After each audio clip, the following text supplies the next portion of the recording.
Well, y'all, it's usually around this time on a project that, me, when I'm doing something like this, I kind of like to know how much money I have into it. Stuff in the future, who knows what happens. But also because, we're doing the big thing, LS swap, and everybody wants to know how much their LS swap costs, or how much it costs before they do one. Because people think it's super cheap. Always doesn't end up being super cheap. Now, me personally, I feel like I did this pretty bare bones. I used a truck intake, I used the truck accessories, I used that factory fuel pump for a little bit of time before I swapped it out because I just wanted to make sure it was new and better. A lot of bare bones stuff. I also tried to use the factory 5.3 pan to see if, that would fit, and it didn't, so it bit me. But I guess let's just get into it. I kind of want to do this video because also, there's probably people out there that want to do this and they want to know how much it's possibly going to cost them before they do it. Let's just get right into it. Engine. I got this engine from Pull Apart. I pulled it myself with accessories and everything on it. Power steering pump, alternator, water pump, intake, all that. Came with injectors, everything. No harness, okay?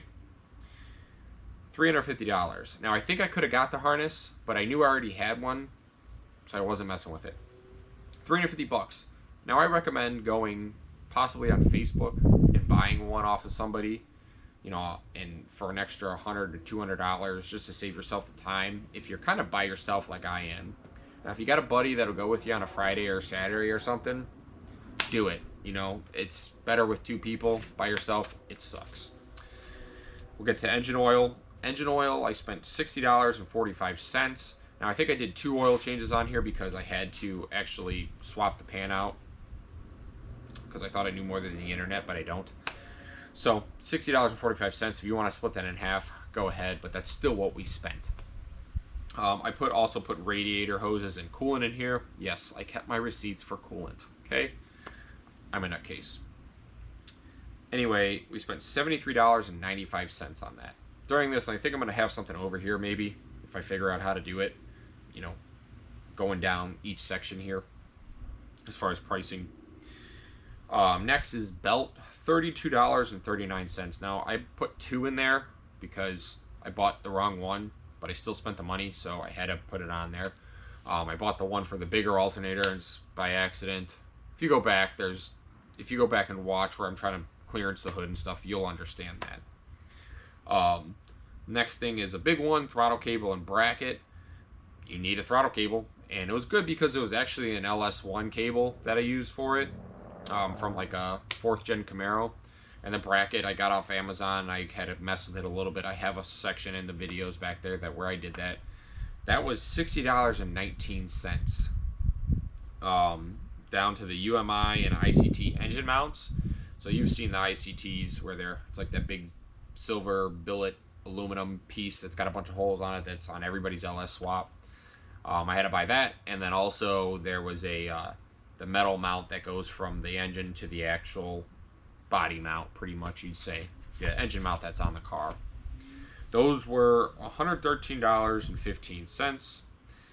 And this is where it really kind of punches us in the gut, because I'll tell you here, the oil pan and windage tray, we spent $439.43. That's more than the engine. It's ridiculous. But we needed it for it to work. And then lastly, plugs and wires, because I did put new plugs and wires on this because I didn't want to trust the ones that were in there. $102.55. So for the engine itself, with all of that stuff, we have a grand total of $1,232.11. Not terrible for a power plant, really, for an LS power plant. Next, we're going to get onto the transmission. I bought my transmission off Facebook Marketplace, off a guy that pulled it out of an RV that had like 40,000 miles on it. And I don't think he lied to me because the fluid looked pretty clean, and it shifts pretty good. Like, we've chirped the tires in second gear going from first to second in this thing. So I spent $300 on that. So look for the deals. They're out there, I promise. Usually they're connected to a 454 when it's out of a RV, and they only want the 454. They don't want the turbo 400. And I had to buy, like, we'll get into that. Anyway, transmission fluids up next. That was $82.52.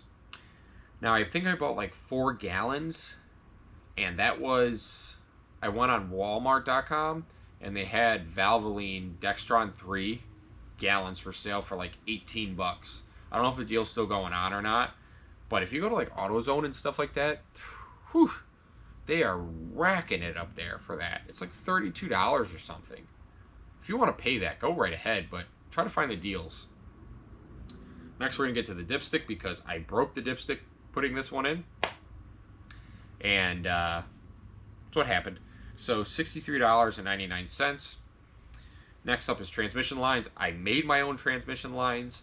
I think I spent more making them myself than just going and buying them pre-bent, but I just wanted to get them done because I was trying to get it running. I think the car running by a certain time. Anyway, those were $68.98. I think if you go online and look, they're like $54 or something like that pre-bent. So, but you still got to pay shipping. Next up, lastly, this is another thing that punches us in the gut in this section. Transmission parts and mount. So that's like, I had to swap the rear tail shaft housing because it was it was still a short one, but it had like this big disc brake setup thing on it, or drum brake setup, where it was like for a parking brake for the RV because it was so massive. So I had to swap that out, and that was with the actual mount, the TH400 swap mount, and the actual like polyurethane mount. That was $396.53. Not terrible when you put all those things together, but still, that mount itself, the swap mount, was pretty expensive. Next section we'll just get into this is exhaust. It's very short, very easy. The whole exhaust setup itself, I spent. That's with those swap manifolds, piping, mufflers, and hangers. All that other junk. And then I also have the O2 sensors and mass airflow sensor in there. I wasn't going to make a separate section for those. That was $163.97. So with the exhaust, O2 sensors, and mass airflow, we were at $694.99. Not bad. I don't really kind of like this exhaust on here. I like the way it kind of looks on the side. I just don't like the way it sounds. So maybe in the future we'll do long tubes or something. I don't know. Next is ECU and wiring. Now, here's the thing. I know how to wire stuff, so that's why I did it this way. It saved me some money. But you can go buy a swap harness. I also didn't want to go buy one of those cheap Chinese Amazon swap harnesses because the wires are very chintzy on there, and I just didn't trust it. So I bought a swap harness to swap it into my factory harness, and I already had an ECU and harness from a 5.3 from the same generation. So I just used that. Now, if you're going to pull apart, you should, with everything, I'm pretty sure you're still going to spend $350 on the ECU and harness. It may be more. If anything, it's probably $150 more. So with the ECU, getting it tuned to a standalone, to get rid of VATs, all that kind of stuff on there, that was $350, and the actual adapter harness to adapt to that factory harness was $100. So we have a total of $450 just for engine management stuff. Lastly is everything else. That's fuel hose, drive shaft, and battery. So our fuel hose that's from their feed lines, return line, up to the actual intake itself, or the fuel rail. Those Earl's fittings and all that stuff, and the super stock hose I think we used. So the fuel hose itself was $210.83. Not bad, really. Now I didn't factor in the fuel pump I changed because this thing ran okay off the factory fuel pump. I just changed that because I wanted to have a newer fuel pump and have a little bit more pressure out of the thing. So that's why I didn't calculate it into this, because realistically this thing would have been okay with that factory fuel pump. I just didn't want it to fail on me or something. Next up, drive shaft. Now, this is pretty expensive. $544.35. That's close to getting close to what the engine and transmission cost itself. Now, I don't know if there's variations of, certain drive shafts that can be used in this out of other cars. I wasn't dealing with it. And also, we got a pretty good, that's not bad for what we spent on it, as far as what it can handle. This thing is good for like 600-700 horse. We probably won't see that for a while if we ever do, but at least we have it. And it's a nice piece. Lastly, battery. You probably don't have to factor this in if you already have the car, but most people have to buy a battery. Now, if you're just pulling a TPI out or something or whatever out, and you have a battery already, great. Save you the money. I spent $131.50 on a battery. So total, that was $886.68. So, not too bad for a drive shaft and all that kind of stuff. So, once we get down to the nitty-gritty of it all, everything together, this is probably, I think it's pretty close, but ballparking, kind of, For the whole LS swap in this 88 Firebird, we spent $4,175.80. Now, to be honest with you, that ain't too bad. But we did bare bones. Truck intake, truck accessories, what else? Factory torque converter, the flywheel. I already had one of those, so I didn't factor that in. But, that's another thing. That's probably $68 to $80. So, when you get down to the point of how much is an LS swap? Oh, it'll be easy, it'll be quick. Well, now if you're gonna do a Holly or something like that, add $1,400 to that. But when you're starting to sit there and think about it, oh, it'll be easy to swap. It won't be expensive. No, stuff adds up. $4,000 isn't chump change, and I'm not made of money. I work every day of my life. I just have all these cars because that's what I spend my money on, and golf. But I also sold a dirt bike. I do side stuff, where I can make ends meet, extra money and stuff like that. So that's where my money comes from. But I'm not someone who's just getting money piled into me and stuff like that. Oh, $4,000, yeah, no big deal. No. Oh boy, that's a big deal. So before you start, thinking, oh yeah, I'll do this and that, just kind of maybe weigh your options and put the numbers out there. Hopefully maybe this video helps you. But still, $4,000 ain't too bad. If we ended up looking at everything that we spent on this car, because I know I saved it all, that's with like tires, the cost of the car, everything we did. I got the brakes in there, all that stuff, and that's not even including like what I'm going to do the drums and all that kind of stuff. That's why I'm kind of out here right now, because I'm waiting for them to paint on them to dry. But before all that, it was like $6,100 that we have in the whole car itself. So I have an LS swapped 3rd gen Firebird that's clean, except for the driver's side fender and door, for around $6,000, which is kind of what I was thinking.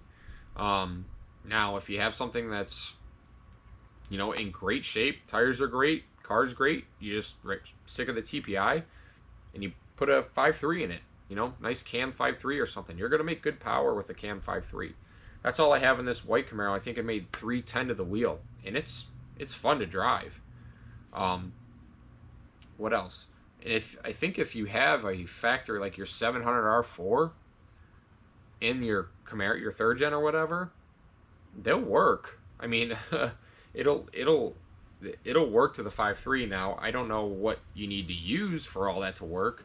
So, you could almost save yourself quite a bit of money there as far as the swap goes. So, if you're just straight up swapping a TPI or whatever into, out and putting a 5.3 or something in, and you've got that 704 or something, a transmission that can adapt to the LS, you're saving yourself like $900, if that's what you'd spend on a used trans or whatever. So, there's ways around it. But like I said, I feel like I did it pretty bare bones. I splurged on some stuff, but I had to buy that swap pan. There was no way around it. I wasn't going to mess with the LS1 pan and cut the K-member. I wasn't doing all that. So, but yeah, bare bones, not too bad. A little more than I thought, but not like these $10,000, $12,000 swaps that people do. Those LS1 intakes and all that stuff ain't cheap, but certain stuff you can't fit those truck intakes under. Like this, I got lucky. I had to cut all that crap off the top and stuff. So, I don't know. Kind of a quick video.